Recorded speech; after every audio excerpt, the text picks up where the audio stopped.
ಕರ್ನಾಟಕ ರಾಜ್ಯ ರಸ್ತೆ ಸಾರಿಗೆ ಸಂಸ್ಥೆ ಈ ವರ್ಷ ಸುಮಾರು 1,000 ಬಸ್ಗಳನ್ನು ಸೇರ್ಪಡೆ ಮಾಡ್ತಾ ಇದೆ. ಅದರಲ್ಲಿ ಇವತ್ತು 100 ಬಸ್ಸುಗಳ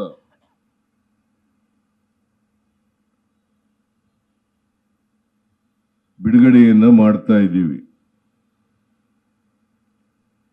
ಈ ಬಿಡುಗಡೆ ಸಮಾರಂಭದಲ್ಲಿ ಮುಖ್ಯ ಅತಿಥಿಗಳಾಗಿ ಭಾಗವಹಿಸಿರ್ತಕ್ಕಂಥ ಉಪಮುಖ್ಯಮಂತ್ರಿಗಳು ಆದಂಥ ಶ್ರೀ ಡಿ.ಕೆ. ಶಿವಕುಮಾರ್ ಅವರ, ರಸ್ತೆ ಸಾರಿಗೆ ಸಂಸ್ಥೆಯ ಜವಾಬ್ದಾರಿಯನ್ನು ಹೊತ್ತಿರ್ತಕ್ಕಂಥ ಅದರ ರೂವಾರಿಗಳು ಆದಂಥ ಹಿರಿಯರಾದಂಥ ಶ್ರೀ ರಾಮಲಿಂಗಾರೆಡ್ಡಿ ಅವರೇ, KSRTC ನೂತನ ಅಧ್ಯಕ್ಷರಾದಂಥ ಶಾಸಕರು ಆದಂಥ ಶ್ರೀ ಗುಬ್ಬಿ ಶ್ರೀನಿವಾಸ್ ಅವರೇ, ಮೇಲ್ಮನೆಯ ಸದಸ್ಯರಾದಂಥ ಶ್ರೀ ನಾಗರಾಜ್ ಯಾದವ್ ಅವರೇ, ಎಲ್ಲ ರಸ್ತೆ ಸಾರಿಗೆ ಸಂಸ್ಥೆಯ ಅಧಿಕಾರಿ ಸ್ನೇಹಿತರೆ, ಇತರ ಎಲ್ಲ ಆಹ್ವಾನಿತ ಗಣ್ಯರೇ, ಇಲ್ಲಿ ಈ ಸಮಾರಂಭದಲ್ಲಿ ಭಾಗವಹಿಸಿರ್ತಕ್ಕಂಥ ಎಲ್ಲ ಆತ್ಮೀಯ ಬಂಧುಗಳೇ, ತಾಯಂದಿರೇ, ಮಾಧ್ಯಮದ ಗೆಳೆಯರೇ, ಈಗಾಗಲೇ ರಾಮಲಿಂಗ ರೆಡ್ಡಿ ಅವರು ಮತ್ತು ಶ್ರೀನಿವಾಸ್ ಅವರು, ಡಿ.ಕೆ. ಶಿವಕುಮಾರ್ ಅವರು ಈ ಕಾರ್ಯಕ್ರಮದ ಉದ್ದೇಶವನ್ನ ಮತ್ತೆ KSRTC ಮತ್ತು ಇತರ ಕಾರ್ಪೊರೇಷನ್ಗಳು, 4 ಕಾರ್ಪೊರೇಷನ್ಗಳು ಈ ರಾಜ್ಯದ ಜನರಿಗೆ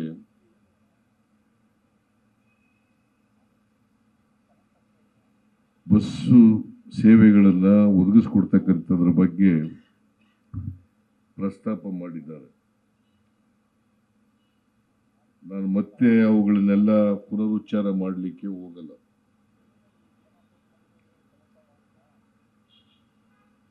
ಈಗಾಗಲೇ ಪ್ರಸ್ತಾಪ ಮಾಡದಂತೆ ಕಳೆದ 4 ವರ್ಷಗಳಿಂದ ಹೊಸ ಬಸ್ಸುಗಳನ್ನು ಸೇರ್ಪಡೆ ಮಾಡಿರಲಿಲ್ಲ. ಹಾಗಾಗಿ ಕೋವಿಡ್ ಸಂದರ್ಭದಲ್ಲಿ ಕೂಡ ಕೆಲವು ಬಸ್ಸುಗಳನ್ನು 3,800 ಬಸ್ಸುಗಳು ಸ್ಥಗಿತಗೊಳಿಸ್ಬಿಟ್ಟು ನಿಲ್ಲಿಸ್ಬಿಟ್ರು. ಹಾಗಾಗಿ ಸಾರ್ವಜನಿಕರಿಗೆ, ರಸ್ತೆ ಸಾರಿಗೆ ಬಸ್ಗಳಲ್ಲಿ ಓಡಾಡ್ತಿದ್ದವರಿಗೆ ಬಹಳ ತೊಂದರೆ ಆಯಿತು.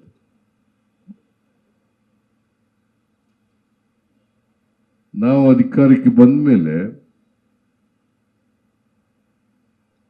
ಈ ವರ್ಷ ಒಟ್ಟು ರಸ್ತೆ ಸಾರಿಗೆ ಸಂಸ್ಥೆಗೆ 5,800 ಬಸ್ಸುಗಳನ್ನು ಸೇರ್ಪಡೆ ಮಾಡ್ತಾ ಇದ್ದೀವಿ.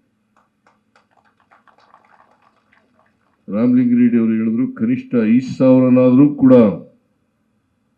ನಾವು ಸೇರ್ಪಡೆ ಮಾಡೇ ಮಾಡ್ತೀವಿ ಅಂತಕ್ಕಂಥ ವಿಶ್ವಾಸದಿಂದ ಮಾತನಾಡಿದ್ದಾರೆ. ನಮ್ಮ ಸರ್ಕಾರ ಈ ರಾಜ್ಯದ ಜನರಿಗೆ ಸುರಕ್ಷಿತವಾದಂಥ ಪ್ರಯಾಣ ಮಾಡಲಿಕ್ಕೆ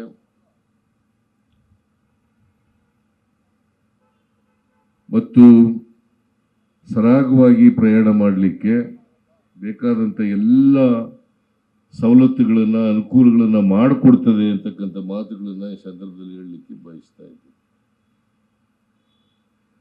ನಾವು ಚುನಾವಣಾ ಪೂರ್ವದಲ್ಲಿ ಮಹಿಳಾ ಸಬಲೀಕರಣಕ್ಕೋಸ್ಕರ KSRTC ಮತ್ತು ಇತರ ಕಾರ್ಪೊರೇಷನ್ ಬಸ್ಗಳಲ್ಲಿ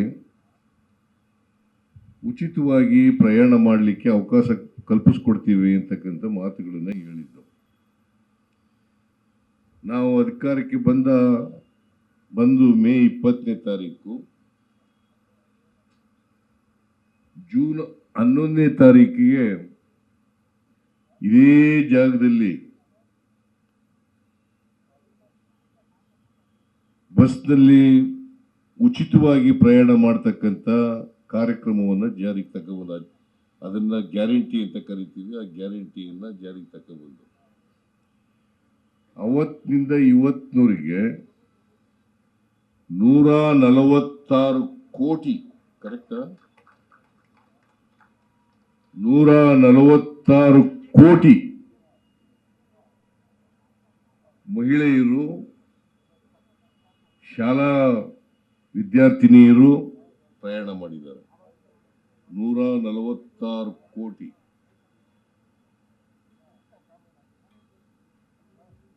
ಈಗ ವಿರೋಧ ಪಕ್ಷದವರು ಟೀಕೆ ಮಾಡ್ತಾರೆ. 146 ಕೋಟಿ ಮಹಿಳೆಯರು ಫ್ರೀಯಾಗಿ ಉಚಿತವಾಗಿ ಪ್ರಯಾಣ ಮಾಡ್ತಾರೆ ಅಂತಂದ್ರೆ ಅವರು ಟಿಕೆಟ್ ತಗೊಂಡ್ಬೇಕಾಗಿದ್ದಂತ ಹಣ ಉಳಿತಾಯ ಆಗಿಲ್ವಾ?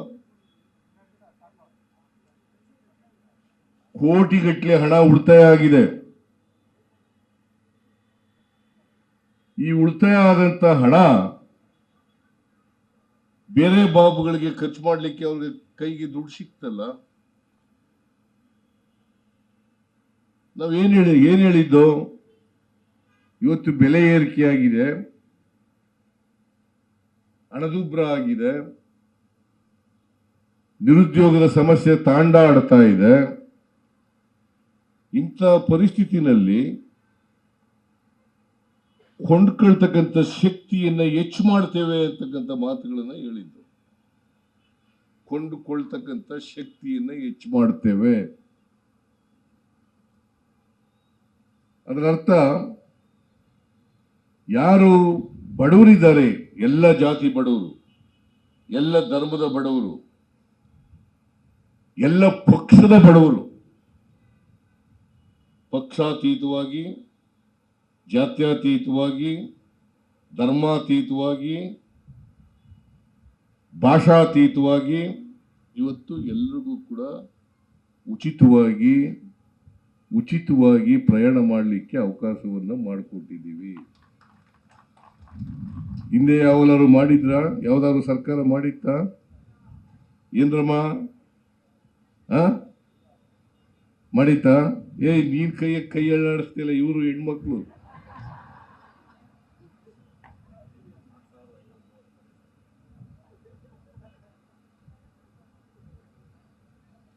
ಯಾವಾಗಲೂ ಮಾಡಿರ್ಲಿಲ್ಲ. ಇವತ್ತು ಮಹಿಳಾ ಯಜಮಾನಿಗೆ 1,17,00,000 ಮಹಿಳೆಯರಿಗೆ 1,17,00,000 ಮಹಿಳೆಯರಿಗೆ ತಿಂಗಳಿಗೆ 2,000 ರೂಪಾಯಿ ಕೊಡ್ತಕ್ಕಂಥ ಕಾರ್ಯಕ್ರಮ ಯಾವಾಗಲೂ ಇತ್ತ? 2,000 ರೂಪಾಯಿ 1,17,00,000 ಮಹಿಳಾ ಯಜಮಾನಿಯರಿಗೆ ಯಾವಾಗಲೂ ಕೂಡ ಇರಲಿಲ್ಲ. ಮತ್ತೆ ಹೆಣ್ಮಕ್ಳ ಸಬಲೀಕರಣ ಆಗಲ್ವಾ? ಆಗ್ತದ ಇಲ್ಲ? ಮತ್ತೆ ನಿಮ್ಮ ಆಶೀರ್ವಾದ ನಮ್ಗೆ ಇರ್ಬೇಕಾ ಬೇಡ? ಯಾರ ಮಾತು ಕೇಳಕ್ ಹೋಗ್ಬಿಡಿ. ಈ ಬಿಜೆಪಿಯವರು ಇದಾರಲ್ಲ, ಬರೀ ಸುಳ್ಳು ಹೇಳ್ಕ ತಿರುಗಾಡ್ತಾ ಇದ್ದಾರೆ, ಬರೀ ಸುಳ್ಳೆ. ಈ ಗ್ಯಾರಂಟಿಗಳನ್ನ ಜಾರಿ ಮಾಡ್ತಾರೆ. ಒಂದ್ ಕಾಲದಲ್ಲಿ ಹೇಳಿದ್ರು ಗ್ಯಾರಂಟಿಗಳನ್ನ ಜಾರಿ ಮಾಡ್ಲಿಕ್ಕೆ ಸಾಧ್ಯನೇ ಇಲ್ಲ, ಒಂದು ವೇಳೆ ಮಾಡಿಬಿಟ್ರೆ ಕರ್ನಾಟಕ ರಾಜ್ಯ ಆರ್ಥಿಕವಾಗಿ ದಿವಾಳಿ ಆಗ್ಬಿಡ್ತದೆ ಅಂತ ಹೇಳಿದ್ರು. ಆಮೇಲೆ ಹೇಳಕ್ ಶುರು ಮಾಡಿದ್ರು ಜಾರಿ ಮಾಡಿದ ಮೇಲೆ ಇಲ್ಲ ಈ ವರ್ಷ ಮಾಡ್ತಾರೆ, ಚುನಾವಣೆ ಆದ್ಮೇಲೆ ನಿಲ್ಲಿಸ್ಬಿಡ್ತಾರೆ. ನೋಡಿ ಹೆಂಗೆ ಸುಳ್ಳು ಹೇಳ್ತಾರೆ ಇವರು. ನರೇಂದ್ರ ಮೋದಿ ಅವರು ಹೇಳಿದ್ರು ರಾಜಸ್ಥಾನದಲ್ಲಿ ಆರ್ಥಿಕ ದಿವಾಳಿ ಆಗ್ತದೆ ಅಂತೇಳಿ. ಈಗ ಮೋದಿ ಗ್ಯಾರಂಟಿ, ನಮ್ ಗ್ಯಾರಂಟಿ ಕಾಪಿ ಮಾಡ್ಬಿಟ್ಟವ್ರು. Modi guarantee, Modi guarantee. 10 ವರ್ಷ ಆಯ್ತು ನರೇಂದ್ರ ಮೋದಿ ಅವರು ಬಂದು, ಈ ಗ್ಯಾರಂಟಿಗಳಿಗೆ ಯಾಕೆ ಕೊಡ್ಲಿಲ್ಲ? ಮಿಸ್ಟರ್ ನರೇಂದ್ರ ಮೋದಿ ಜಿ ಕ್ಯೂ ನೈ ದಿಯಾ? ಕೊಟ್ರ ಗ್ಯಾರಂಟಿ ಕೊಟ್ರ. ಈಗ ನಾವು ಜಾರಿ ಮಾಡಿದ ಮೇಲೆ ಗ್ಯಾರಂಟಿಗಳನ್ನ ಮೋದಿ ಗ್ಯಾರಂಟಿ, ಮೋದಿ ಗ್ಯಾರಂಟಿ.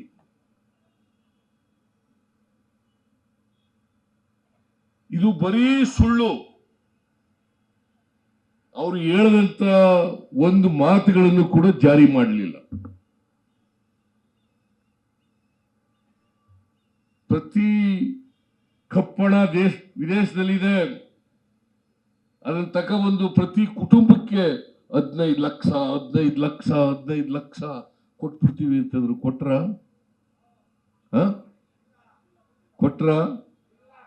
ಕೊಡ್ಲಿಲ್ಲ. ಪ್ರತಿ ವರ್ಷ 2 ಕೋಟಿ ಉದ್ಯೋಗವನ್ನು ಸೃಷ್ಟಿ ಮಾಡ್ತೀವಿ ಅಂತಂದ್ರು. ಮಾಡಲಿಲ್ಲ. ಅಚ್ಚೇ ದಿನ ಹೇಗ ಅಂತಂದ್ರು.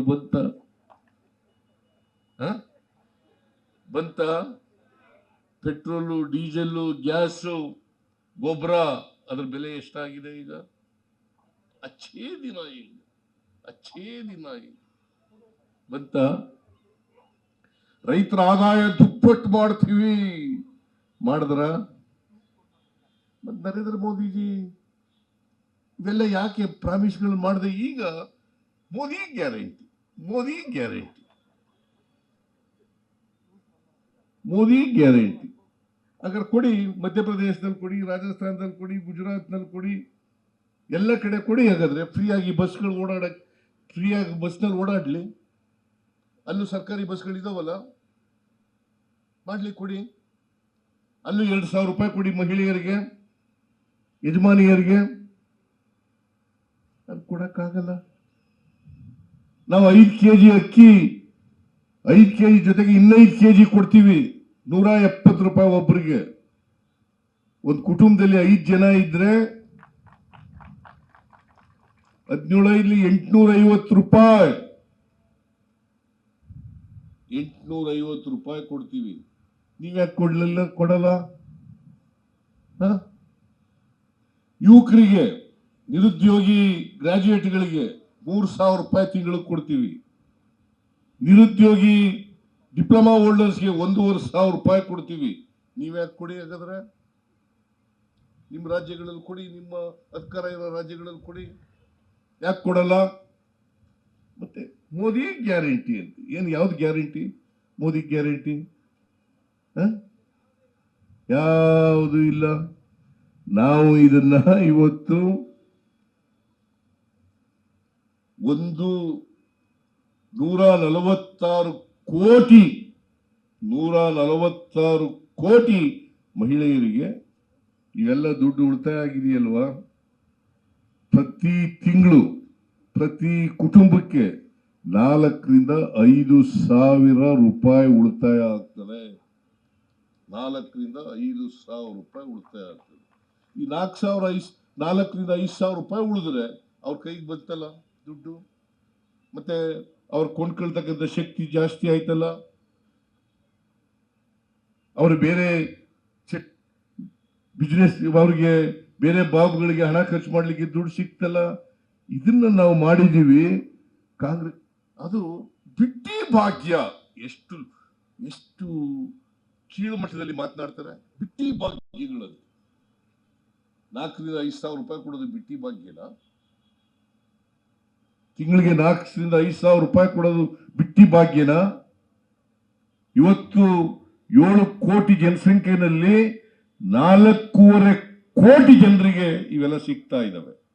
ಈ ಎಲ್ಲ ಬೆನಿಫಿಟ್ಸ್ಗಳು 4.5 ಕೋಟಿ ಜನರಿಗೆ. ಮಿಸ್ಟರ್ ನರೇಂದ್ರ ಮೋದಿಜಿ, ಬಿಜೆಪಿಯವರೇ, ನಿಮ್ಗೇನು ಕಣ್ ಕಾಣ್ತದೋ ಇಲ್ವೋ? ನಿಮಗೆ ಜ್ಞಾನ ಇದೆಯೋ ಇಲ್ವೋ? ನಿಮಗೆ ಈ ಪ್ರಶ್ನೆಯನ್ನ ಕೇಳಬೇಕಾ ಬೇಡ? ಜನಗಳಿಗೆ ಯಾಕೆ ಸುಳ್ಳು ಹೇಳ್ತೀರಿ? ಅವರ ಸುಳ್ಳುಗಳಿಗೆ ಯಾವತ್ತೂ ಕೂಡ ನೀವು ದಾರಿ ತಪ್ಪಲ್ಲ ಅಂತಕ್ಕಂಥ ನಂಬಿಕೆ ನನಗಿದೆ. ಇದೆ ತಾನೇ? ಇಟ್ಕೋಬಹುದಲ್ಲ ನಂಬಿಕೆನ? ಇಟ್ಕೋಬಹುದಲ್ಲ? ಆ ನಂಬಿಕೆ ನನಗಿದೆ. ಇವ್ರ ಸುಳ್ಳುಗಳಿಗೆ ದಾರಿ ತಪ್ಪಲ್ಲ ಅಂತಕ್ಕಂಥದ್ದಿದೆ. ಅದರಿಂದ ಇವತ್ತು ಈ ಮಹಿಳೆಯರಿಗೆ ನಾವು ಕೊಟ್ಟಿದೀವಲ್ಲ, ಫ್ರೀಯಾಗಿ ಓಡಾಡಿದಾರಲ್ಲ, ಇದಕ್ಕೆ ಒಟ್ಟು ಹಣ ಸರ್ಕಾರದಿಂದ KSRTC ಕೊಟ್ಟಿರ್ತಕ್ಕಂಥದ್ದು, ರಸ್ತೆ ಸಾರಿಗೆ ಸಂಸ್ಥೆ ಕೊಟ್ಟಿರ್ತಕ್ಕಂಥದ್ದು 4,530 ಕೋಟಿ. 4,530 ಕೋಟಿ ಕೊಟ್ಟಿದ್ದೀವಿ. ಅಷ್ಟು ಹಣ ಹೆಣ್ಮಕ್ಳಿಗೆ ಹೋಗಿದೆ. ಹೌದಲ್ಲ? ಆಮೇಲೆ ಈ KSRTCನಲ್ಲಿ ಕೆಲಸ ಮಾಡ್ತಕ್ಕಂಥ ನೌಕರರಿಗೆ ವಿಮೆ 1 ಕೋಟಿ ಮಾಡಿಕೊಟ್ಟಿದ್ದೀವಿ. ಆಮೇಲೆ ಏನಾದ್ರು ಅವರು ಉದ್ಯೋಗದಲ್ಲಿರುವಾಗ ಪ್ರಾಣ ಕಳ್ಕೊಂಡ್ರೆ ಅಂಥವ್ರಿಗೆ 3 ಲಕ್ಷದಿಂದ 10 ಲಕ್ಷ ರೂಪಾಯಿ ಕೊಡ್ತಕ್ಕಂಥ ಕೆಲಸವನ್ನು ಮಾಡಿದ್ದೀವಿ. 3 ಲಕ್ಷದಿಂದ 10 ಲಕ್ಷ ಹಿಂದೆ ಮಾಡಿದ್ರೆ ಯಾಕೆ ಮಾಡಕ್ಕಾಗಲಿಲ್ಲ? ಅಧಿಕಾರ ಇತ್ತಲ್ಲ ಇವ್ರಿಗೆ. ನನಗೆ ಆ ತಾಕತ್ತನ್ನ ಪದ ಉಪಯೋಗ ಬಸವರಾಜ ಬೊಮ್ಮಾಯಿ ಮಾತ್ರ ಉಪಯೋಗ. ತಾಕತ್ತಿದೆಯೋ ದಮ್ ಇದೆಯೋ, ತಾಕತ್ತಿದೆಯೋ ದಮ್ ಇದೆಯೋ. ತಾಕತ್ತು ದಮ್ಮು ಅಂದ್ರೆ ಏನದು? ರಾಜಕೀಯ ಇಚ್ಛಾಶಕ್ತಿ ಇರಬೇಕು. ತಾಕತ್ತೆಲ್ಲ ದಮ್ಮಲ್ಲ, ರಾಜಕೀಯ ಇಚ್ಛಾಶಕ್ತಿ ಮತ್ತು ಬಡವರ ಬಗ್ಗೆ ಕಾಳಜಿ ಮತ್ತು ಬದ್ಧತೆ ಇದ್ದಾಗ ಮಾತ್ರ ಇವೆಲ್ಲ ಮಾಡಲಿಕ್ಕೆ ಸಾಧ್ಯ ಆಗ್ತದೆ. ನಮ್ಮ ಹತ್ರ ತಾಕತ್ತು ದಮ್ಮು ಅವರು ಬಿಜೆಪಿಯವರು, ನಮ್ದು ಬಡವರ ಬಗ್ಗೆ ಬದ್ಧತೆ, ಬಡವರ ಆರ್ಥಿಕ ಸಾಮಾಜಿಕ ಶಕ್ತಿ ತುಂಬತಕ್ಕಂಥದ್ದು ಕಾಂಗ್ರೆಸ್ಸಿನ ಬದ್ಧತೆ. ಈ ಕೆಲಸ ನಾವು ಮಾಡ್ತಾ ಇದ್ದೀವಿ ಅಂತಕ್ಕಂಥ ಮಾತುಗಳನ್ನು ಹೇಳಿ ಇವತ್ತು ಅತ್ಯಂತ ಸಂತೋಷದಿಂದ 100 ಬಸ್ಗಳು ಸ್ವಲ್ಪ ಸುಧಾರಣೆ ಮಾಡಿದ್ದಾರೆ. ಈಗ ಎಲ್ಲ ಅವು ಆಯ್ತು ಬಿಡಪ್ಪ ತಮ್ಮ, ಇಡು ಮಾತಾಡ. ಆಯ್ತು ಮಾಡೋಣ ಬಿಡು, ಪಾರ್ಲಿಮೆಂಟ್ ಎಲೆಕ್ಷನ್ ಆದ್ಮೇಲೆ ಮಾಡೋಣ ಬಿಡು ತಮ್ಮ. ಆಯ್ತು ಬಿಡಯ್ಯ ಈ ಸರಿ. ಪೊಲೀಸ್ನವ್ರು ಬಿಡ್ರಿ, ಓಲಿ ಅವ್ರಿಗೆ. ಆಯ್ತು ಆಯ್ತು ಮಾಡೋಣ.